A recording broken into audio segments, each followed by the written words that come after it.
is the worst four-letter word I know. And trust me, I know a lot of four-letter words. The fear that I'm talking about is the kind that keeps us playing small in life.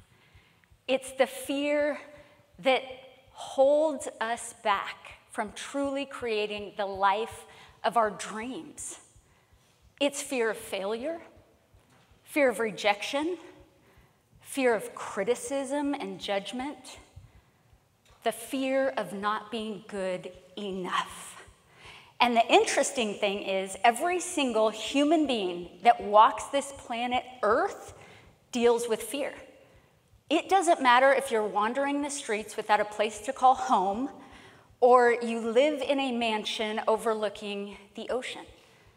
Everyone is impacted by the destructive consequences of fear. Like I said, fear is the worst four-letter word I know. And I know this because one day I found myself curled up in the fetal position, sobbing my eyes out. I was going through a divorce. My 14-year marriage had ended. I didn't know what I was going to do for work. My heart felt like it was shattered into a million little pieces, and I had two young, beautifully amazing children that I had to care for.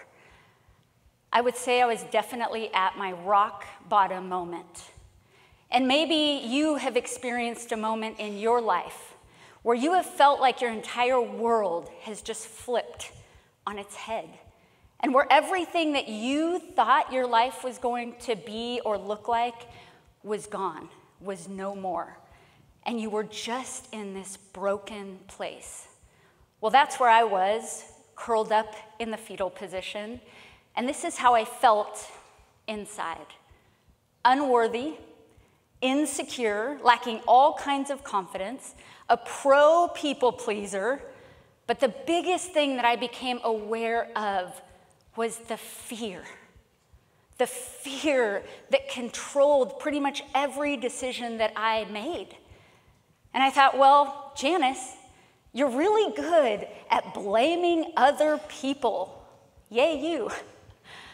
But you're still miserable. What about if you show up in life in a different way? What about if you change? And that's when I made the vow. I vowed that I would do one thing every year that really scared me, that pulled me straight out of my comfort zone. One fear per year. Now, if you're anything like me, when you try to implement something new, it can be really overwhelming, and you'll do it for a little bit, and then you're like, forget that. But I was like, I have 365 days to do one thing to prove to myself that I am more powerful than my fears. Ooh. It's been 12 years since that day. And I have this list of 12 different things I've done, things where I have faced some of my deepest fears. Things like running a marathon, because I had this huge fear of failure around it. I really thought that that was an impossible thing to do. Things like self-publishing a memoir, because there were some family secrets that I felt were poison to my soul, and I needed to express them. But I had this fear that my family might abandon me, reject me, be disappointed in me. And then one year, I decided, you know what, I'm gonna learn how to sit in stillness and meditate, because I had this fear of coming face to face with my emotional pain, my wounds. And then one year I did this little thing, maybe you've heard of, it's called stand-up comedy.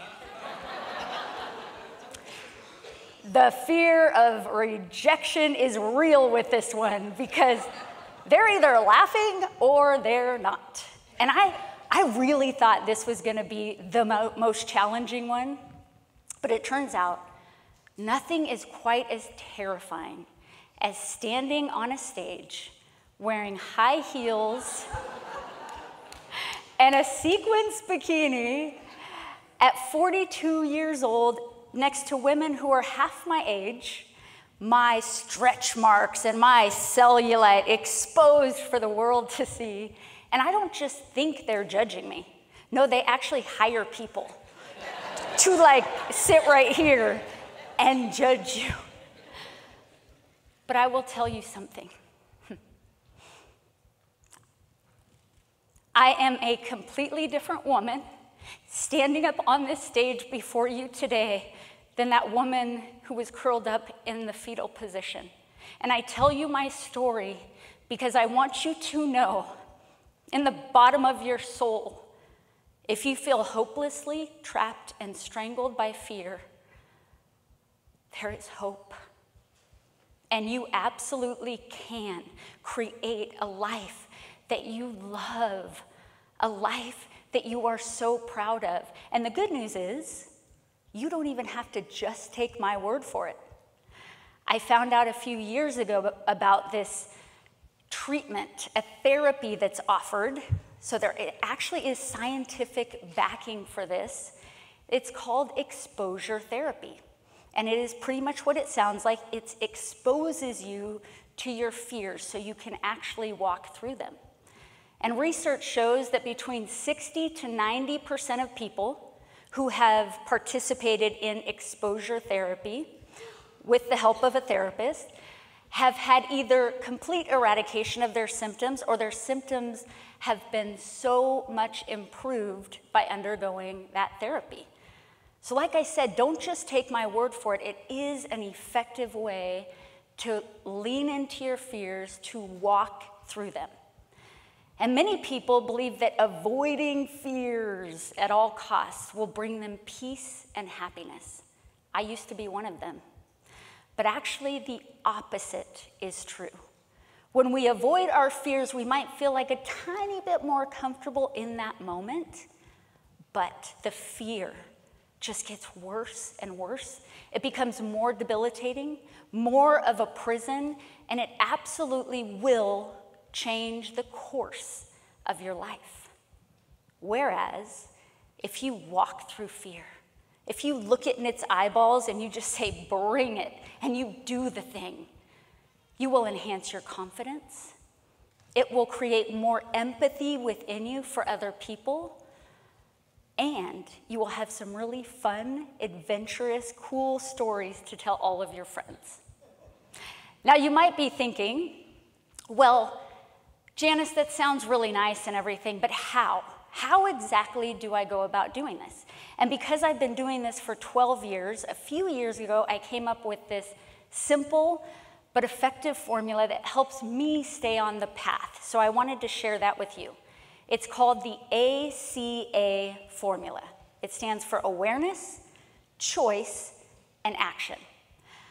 Awareness is simply knowing, consciously knowing what your fears are. It's identifying those fears and bringing them up into your conscious mind through self-reflection, deep introspection. Many people have a fear of public speaking, but is it really the fear of public speaking? Or is it a fear of failure? A fear of messing up, a fear of forgetting our lines, a fear of judgment? What are people going to think? A fear of criticism? It's probably more those things. So really dissecting what is it that you are scared of and bring it into your conscious mind. Because awareness changes everything. The next letter in our ACA formula stands for choice. I read this statistic that blew my mind. It said, the average adult makes 34,000 choices per day. Woo! You chose to wake up this morning. You chose what to wear. You chose to be here today. Making the intentional choice to walk through your fears is no different. It's a choice that you make.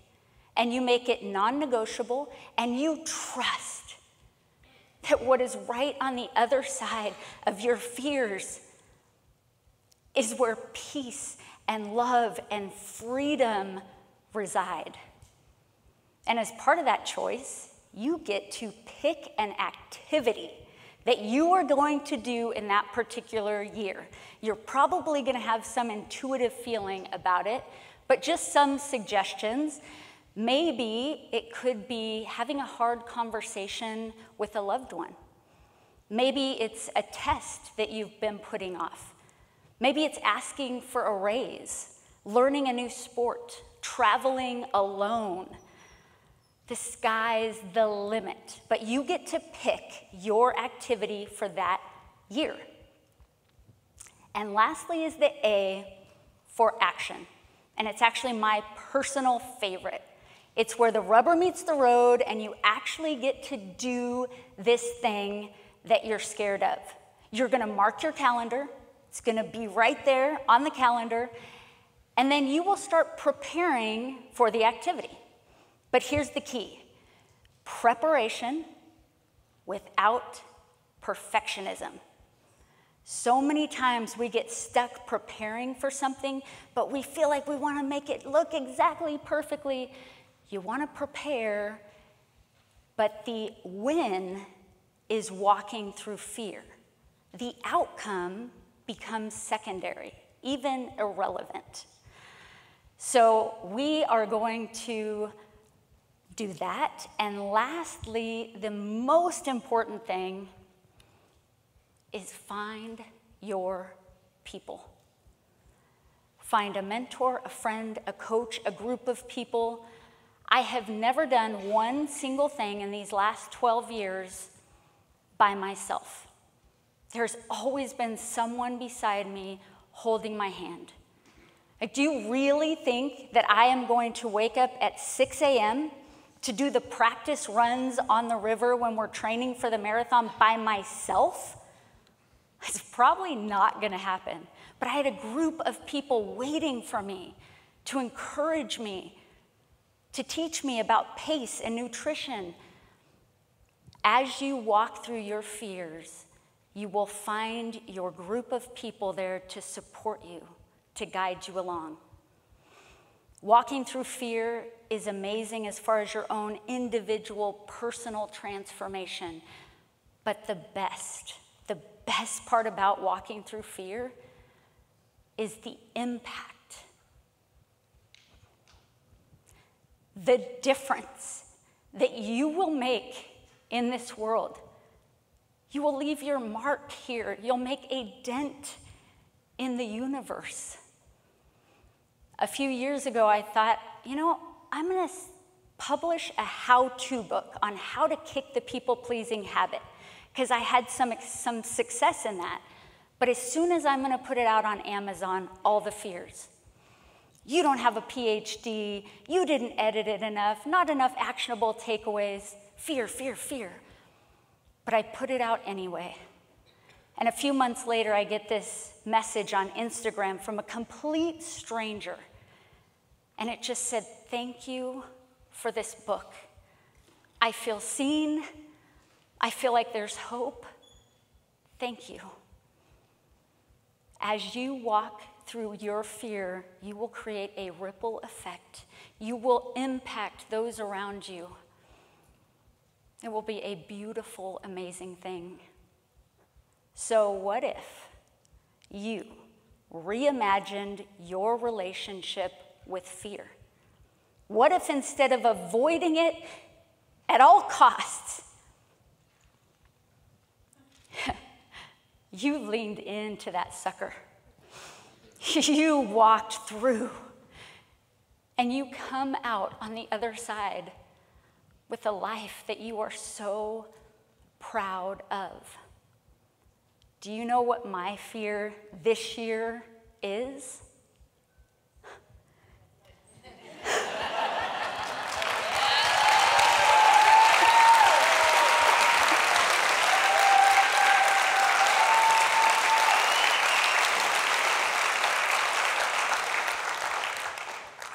Yep, the red dot. But I just invite you to join me on this journey, this one fear per year journey. Gain the awareness of what is holding you back. What are you scared of? And then make the intentional choice to walk through it. And together, we will not just transform ourselves, we will change our communities, this country, and ultimately, the world.